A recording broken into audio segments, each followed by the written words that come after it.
2 million men surrendered, and their own government pretended they didn't exist. In this episode of Untold Stories, we step inside one of the First World War's greatest humanitarian catastrophes. A story that connects directly to our last episode on Germany's deportation of Belgian workers for forced labor. Because while Germany was exploiting civilian populations in the West, something arguably worse was happening to Russian prisoners of war in German POW camps, on a scale almost beyond comprehension. The Eastern Front casualties of World War I are staggering. Russia mobilized millions of men, many of them poorly equipped, poorly led, and thrown into battles they couldn't win.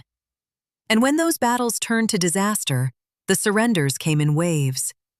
According to historians' estimates, over 2 million Russian soldiers became prisoners of war during the conflict, more than any other nation on either side. Some estimates place the figure even higher, approaching 2.5 million. Prisoner starvation during World War I wasn't unique to the Eastern Front, but its scale here was unlike anything else. So what happened to them? Where did 2 million men go? They went into a system that was never built to hold them. Germany and Austria-Hungary had prepared for prisoners of war, but not on this scale, not even close. The early camps were often little more than open fields surrounded by wire. Men slept in the dirt. They huddled together for warmth in winter. And the food, according to multiple accounts from neutral observers, was desperately insufficient. Now here's what makes this story different from other POW catastrophes of the war. Russia abandoned its own soldiers. Most nations at war made at least some effort to support their captured men. France, Britain, even Germany. They negotiated through neutral powers. They sent food parcels. They arranged inspections. The Tsarist government did almost none of this for Russian prisoners. The reasons were complex: bureaucratic dysfunction, a war effort that was already collapsing, and according to some historians, a cultural attitude that viewed surrender itself as shameful. If you surrendered, you were a traitor, and traitors didn't deserve help. Think about that for a moment. Millions of men, many of whom had been overwhelmed by superior firepower, encircled or ordered to fight without ammunition, and their own government essentially wrote them off. No food parcels, no diplomatic pressure for better conditions, no letters from home, because the postal system for prisoners was barely functional. And without that support, men died. Disease was the primary killer.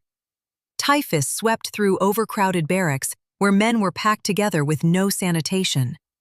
Dysentery followed in camps where clean water was scarce. According to some accounts, cholera and tuberculosis also took hold in certain camps. The death toll is difficult to pin down with precision. Records were inconsistent. Some camps kept meticulous logs, others kept almost none. But historians estimate that hundreds of thousands of Russian prisoners died in captivity. Some scholars suggest the number may have exceeded 500,000. And here's a question that should haunt you. If Russia had fought for its prisoners the way other nations did, if it had sent food, demanded inspections, pressured through neutral intermediaries, how many of those men might have survived? Then came 1917. The Tsar abdicated, the provisional government stumbled, and then the Bolsheviks seized power. Russia pulled out of the war entirely with the Treaty of Brest-Litovsk in early 1918. You might think this would mean the prisoners came home. Many didn't, not for a long time. The chaos of revolution and civil war meant there was no functioning government to negotiate repatriation. Some prisoners remained in camps well into 1919. According to historians, some weren't repatriated until the early 1920s, years after the armistice. They had been captured by one country, abandoned by another, and forgotten by history. And those who did eventually return? According to multiple accounts, they found no parades waiting, no pensions. The new Soviet state had little interest in celebrating men who had served the Tsar's army. Many were viewed with suspicion, the same toxic logic that had doomed them in the first place. Surrender meant weakness.